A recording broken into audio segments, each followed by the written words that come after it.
안녕하세요. 오늘 저희가 좀 깊이 파볼 주제는 많은 분들이 걱정하셨던 SKT 유심 해킹 사건입니다. 관련 기사나 또 전문가 분석 자료들을 좀 모아봤는데요. 네, 안녕하세요.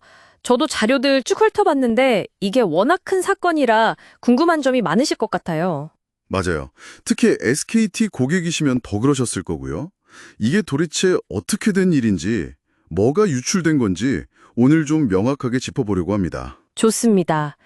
뭐 해킹 경유부터 해서 실제 위험은 어느 정도인지, 또 SKT 대응은 어땠는지, 법적 쟁점까지 좀 균형 깊게 살펴보는 게 중요하겠죠. 네, 지금 뭐 집단 소송 얘기도 나오고 있으니까요. 자, 그럼 사건이 처음 어떻게 시작됐는지부터 볼까요? 자료를 보면요. 4월 18일에 SKT 시스템에서 뭔가 좀 이상 징후가 있었던 모양이에요. 그게 시작이었군요. 네. 그러고 바로 다음 날 19일에 악성 코드 때문에 고객 유심 정보 일부가 유출된 것 같다 이런 정황이 발견된 거죠. 유심 정보라면 그게 구체적으로 어떤 거죠? 다들 그걸 제일 걱정했잖아요. 네, 그 가입자 식별번호 IMSI라고 하죠. 이게 유출 의심 목록에 포함될 수 있다는 우려가 제기됐었어요. 이게 통신사랑 가입자 인증할 때 쓰는 거라 중요하거든요. IMSI? 네, 근데 SKT에서는 그 기기 자체의 고유 번호 IMEI는 유출 안 됐다고 밝혔습니다. 그건 좀 다행이죠. 근데 문제는 이걸 알고도 바로 알리지 않았다는 거. 그게 늑장 대응 비판으로 이어졌죠. 맞습니다. 그 부분이 상당히 논란이 됐죠. 4월 20일에 KISA, 그러니까 한국인터넷진흥원에는 신고는 했어요. 네, 신고는 했군요. 네. 근데 전체 고객 대상 공지는 22일에 나갔고, 개별 통지는 뭐 더 늦었고요. 이게 정보통신망법 보면 인지하고 24시간 안에 신고하게 되어 있거든요. 법적 기한이 있군요. 그렇죠. 근데 이제 고객 통지가 늦어지면서 비판이 커졌고, 그래서 개인정보보호위원회에서 모든 가입자에게 즉시 통지하라고 의결까지 했죠. 그래서 사실 가장 큰 공포는 내 유심이 복제돼서 뭐 금융사기나 보이스피싱에 쓰이는 거 아니냐 이거였잖아요. 네, 맞아요. 그런 2차 피해 우려가 제일 컸죠. 기술적으로는 그게 가능한 건가요?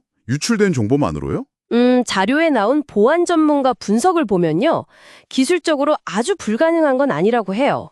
시도는 해볼 수 있다. 뭐 이런 거죠. 시도는 가능하다. 그럼 위험한 거 아닌가요? 폰으로 아무것도 못하겠다는 분들도 있었는데요. 근데 이제 실제로 그걸 성공해서 악용하는 건 굉장히 어렵다고 보는 게 일반적이에요. 여러 가지 이유가 있는데요. 그래요. 어떤 이유들인가요? 우선 통신사나 금융회사들이 가만히 있는 게 아니잖아요. 이상 거래 탐지 시스템, FDS라고 하는 거. 이게 다 돌아가고 있고요. FDS. 네. 그리고 유심 복제에 필요한 그 암호화된 키값을 알아내는 것 자체가 기술적으로 상당히 까다롭다고 합니다. 그렇군요. 그래서 정리하면 기술적인 가능성은 있지만 현실적으로 실제 피해로 이어질 가능성은 현재로서는 좀 낮다. 이게 전문가들 분석입니다. 다행이긴 한데 그래도 SKT 대응 자체에 대한 불만은 꽤 컸던 것 같아요. 유심 교체 때도 그렇고. 네, 맞아요. 4월 28일부터 전고객 무료 유심 교체를 시작하고 사과도 했지만 초반에 물량이 너무 부족했죠. 네, 대리점과도 없다고 하고. 네, 그래서 막 줄 서고 고객들 불편이 엄청났죠. 혼란이 컸어요. 그리고 그 유심 보호 서비스 이것도 좀 논란이 있었죠. 가입하라고 권유했던 거요. 네. 그것도 말이 많았죠. 무료 서비스인데 이걸 가입하면 혹시 피해가 생겨도 100% 책임지겠다 이렇게 얘기를 했거든요. 네. 근데 반대로 그럼 가입 안 하면 책임 안 지겠다는 거냐? 이런 해석이 나올 수 있잖아요. 그렇죠. 책임 전가 아니냐는 비판이 있었죠. 네, 게다가 가입 절차도 뭐 잘 안 되고 지연되고 이러면서 불만이 더 커졌고요. 개인정보위에서도 그래서 고령층 같은 분들 보호 대책 만들라고 요구하기도 했고요. 결국 이게 법적 문제로까지 가네요. 경찰 수사도 들어갔다고요? 네, 현재 경찰에서 SKT가 보안 조치 의무를 다 했는지 이런 부분들을 수사 중입니다. 이 결과가 앞으로 있을 수 있는 민사소송, 특히 집단소송에 영향을 많이 주겠죠. 집단 소송. 벌써 참여하겠다는 분들이 꽤 많다고 들었어요. 네, 온라인 카페 같은 데서 벌써 수만 명이 모였다는 얘기도 있고요.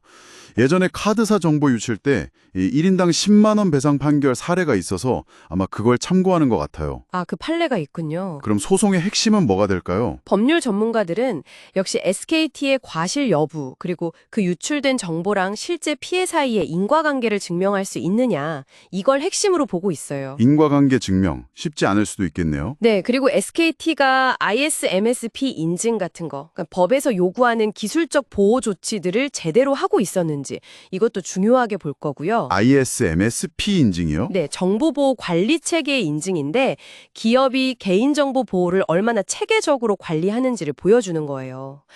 근데 일부에서는 직접적인 금전 피해가 없었더라도 정신적 피해에 대한 위자료 책임은 물을 수 있다, 이런 의견도 있습니다. 자, 그럼 오늘 이야기 좀 정리를 해보죠. 이번 SKT 유심 해킹 사건, 이게 상당히 중요한 개인정보 유출 가능성이 있었던 심각한 사안이었던 건 분명합니다. 네, 그렇죠. 하지만 다행히도 현재까지는 여러 보안 장치 덕분에 실제 2차 피해 가능성은 낮다는 게 전문가들의 대체적인 분석이고요. 네, 그 부분은 조금 안심할 수 있는 부분이죠. 그렇지만 SKT의 초기 대응, 특히 공지 지연이나 유심 교체 혼란 같은 부분은 분명히 문제가 있었고, 이게 고객 불안을 키우고 결국 집단 소송 문지개으로까지 이어진 상황입니다. 앞으로 경찰 수사 결과나 법원 판단을 지켜봐야 SKT의 법적 책임 범위가 좀 더 명확해지겠죠. 그리고 이번 기회에 유심 정보 같은 것도 암호화 의무를 좀 더 명확히 해야 하는 거 아니냐, 이런 논의도 필요해 보이고요. 네, 오늘 저희가 살펴본 이런 내용들이 이 복잡한 사건을 이해하시는데 조금이나마 도움이 되셨기를 바랍니다. 마지막으로 이런 생각도 드네요. 이 사건이 단순히 한 기업의 문제를 넘어서 우리 사회의 아주 중요한 기반 시설이잖아요. 통신망이라는 게. 이 통신망 보안의 현재 수준, 그리고 법이나 제도가 과연 이런 사태에 충분히 대비하고 있는지 우리에게 좀 더 근본적인 질문을 던지는 건 아닐까 싶습니다.